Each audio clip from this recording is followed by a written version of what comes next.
பெயர் சா நக்ஷத்ரா. நான் 3ஆம் வகுப்பு படிக்கின்றேன். என் பள்ளியின் பெயர் வேலம்மாள் போதி கேம்பஸ். திருக்குறள். கேடில் விருச்செல்வம்.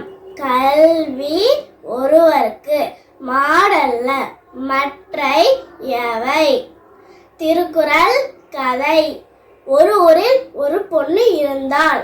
அவள் படிக்கவே மாட்டாள்.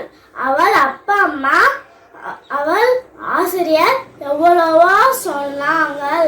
இருந்தாலும் அவள் கேட்கவே இல்லை. ஒரு நாள் அவங்க அப்பா அம்மா வீட்டில் இல்லை அப்படின்னு சொல்லி எங்கேயோ கேட்டு பார்த்தா. என்னாலும் அவங்க 2 மணி நேரம் கழிச்சு தான் வந்தாங்க.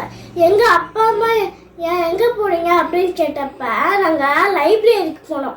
நீ தான் படிக்க மாட்டேற, நாங்களாச்சும் படிக்கிறோமே, இந்த வயசில் எங்களுக்கும் படிக்கிறதுக்கு உரிமை இருக்குது, நாங்களும் கதை புக்கெல்லாம் படிப்போம் அப்படின்னு சொன்னப்ப அந்த பொண்ணுக்கு, இன்னும் நீங்கள் என்ன இது பண்ணுறீங்களா, எனக்கு நான் படிக்கல அப்படின்னு சொல்லிட்டு நீங்கள் படிக்கிறீங்களா, நீங்கள் தான் படித்து முடிச்சிட்டிங்களா அப்புறம் அப்படின்னு கேட்டப்ப அவங்க அப்பா அம்மா சொல்கிறாங்க, நாங்கள் படித்தாலும் நிறைய நாங்கள் படிப்போம், படிச்சுக்கிட்டே இருப்போம், நீ தான் படிக்கவே மாட்டேற அப்படின்னு சொன்னப்ப அந்த பொண்ணுக்கு கஷ்டமாயிடுச்சு. அதுக்கப்புறம் கொஞ்சம் கொஞ்சமாக படிக்க ஆரம்பிச்சிச்சு.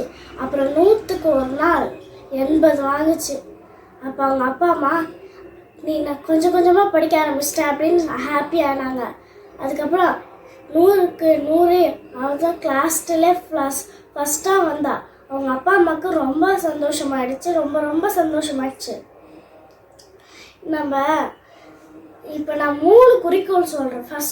முதல் குறிக்கோள் பாசம். பாசத்தினால தான் நம்மளுக்கு நம்ம அப்பா அம்மா பாசம் கொடுக்குறதுனால தான் நம்மளுக்கு படிக்கிறதுக்கு ஸ்கூலில் ஃபீஸே கட்டுறாங்க. 2வது குறிக்கோள் படிப்பு. படிப்பு நம்மளுக்கு முன்னேற கற்றுத்தருது.